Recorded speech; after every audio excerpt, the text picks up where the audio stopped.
Ethän hukkaa vuotta 2024. No niin, Haikaraisen Timo tässä moi. Mä tässä nyt vähän esitän vapaata pohdintaa liittyen tiettyyn tavoitteen asetteluun, ajatusmaailmaan, sen suhteen mitä sä voisit tehdä lähinnä nyt treenin näkökulmasta.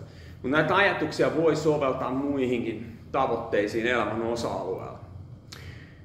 No, ehkä tää aikahan on sellaista, että tässä tehdään uuden vuoden lupauksia ja mietitään sen tyyppisiä asioita. Monesti ne kuitataan, no nyt on vaan noita uuden vuoden lupauksia. Mä nyt voisin tehdä sitä, mä nyt voisin tehdä tätä.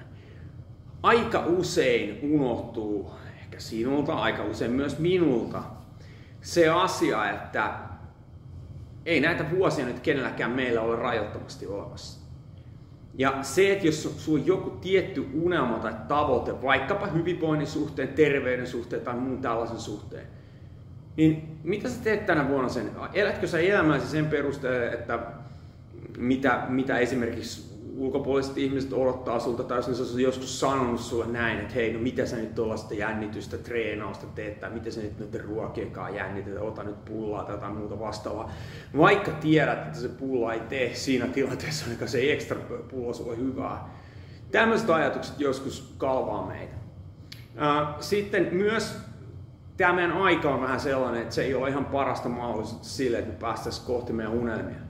Ehkä kuulostaa tutulta. Ehkä olet tänäänkin, kun tämän näet, selannut erinäisten vaikuttajien kanavia Instagramista, Facebookista, ja onpa toi kovassa kunnossa ja onpa toi siistiä. Ja pitäisikö mun tehdä tätä vai pitäisikö mun tehdä tota, mutta sulle tulee semmoinen vähän niin kuin analyysin jäätyminen, sä oot yhtäkkiä selannut niitä kanavia siellä tunnin, puoli tuntia, mitä tahansa, mutta sä et ole tehnyt sitten taas sen oman unelmas eteen yhtään mitään.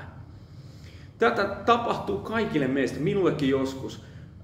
Ja vaikka mä koen, että mulla on luonnostaan aika hyvä pitkäjänteisyys erilaisissa asioissa, mitä mä teen, niin siitä huolimatta mun pitää käyttää aktiivisia mentaalisia taitoja, että mä pystyn tämän efektin itseltäni sulkemaan pois. On todella tärkeä asia, että saat niitä juttuja, mitä haluat saavuttaa tänä vuonna eteenpäin. Ja miten nyt tässä käytännössä kannattaa sun edetä? No ehkä ensimmäinen juttu on se, että laadi ihan konkreettinen ajatus, kirjoita vaikka paperille siitä, mitä sä haluat saavuttaa. Sen jälkeen mieti vähän sitä, että minkälaisia konkreettisia työkaluja sä tähän tarvitset.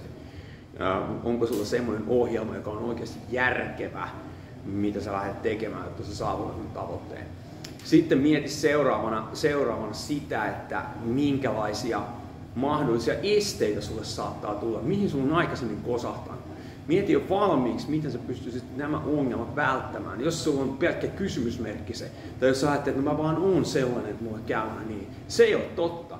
Mieti, miten sä voisit ratkaista nämä ongelmat. Ja jos sitä vastausta ei löydy itseltäsi, ja etkä sä löydä sitä itse etsimällä, niin kysy joltain ihmiseltä, joka on auttanut tällaisessa asiassa aikaisemmin. No, nämä on sellaisia yleisen tason asioita, mitkä kuntoon ensin. No sen jälkeen tulee sitten se toteuttamisjuttu. Ja sitten ota vaan ihan vanha kunnon kalenteri käteen, laita sinne ylös ne päivät, jolloin sun tulisi harjoitella. Esimerkiksi jos me puhutaan harjoittelua. Tai mitkä on ne ensimmäiset siirrot, mitä teet ruokavaliossa. Ja tee niistä päivittäisiä tavoitteita. Joka päivä ei tietenkään tarvitse harjoitella, eikä kannatakaan harjoitella varsinkaan kovaa, mutta joka päivä pitää tehdä terveellisiä ruokavalintoja. Ja näistä me päästään näihin niin sanottuihin prosessitavoitteisiin. No mä nyt annan esimerkin. Ruokailussa se voisi olla vaikka se, että sä syöt jokaisella aterialla jotain värikästä ja vihreätä. Ja mieti ensin, mitä sä lisäät sinne, ja mieti ehkä sen jälkeen, mitä sä otat pois sieltä, riippuen tietenkin millä intensiteetillä sä haluat lähteä tekemään asioita. Ja sitten liikunnan suhteen se prosessitavoite voi olla vaikka nyt viikon aikana. Se voi päivän aikana prosessitavoite olla se, että sä olet useammin vaikka portaita ja kävelet vähän enemmän. Viikon aikana se voi olla vaikka se, että sulla on 2 kuntosali- tai lihaskuntaharjoitusta, 2 kestävyysharjoitusta. Tai niiden yhdistelmiä, jos käytät, niin niitä voi olla 2-3 yhteensä. Tällaisia steppejä pitää lähteä tekemään. Ja mieti tosiaan sitä, ota rehellinen katse peiliin.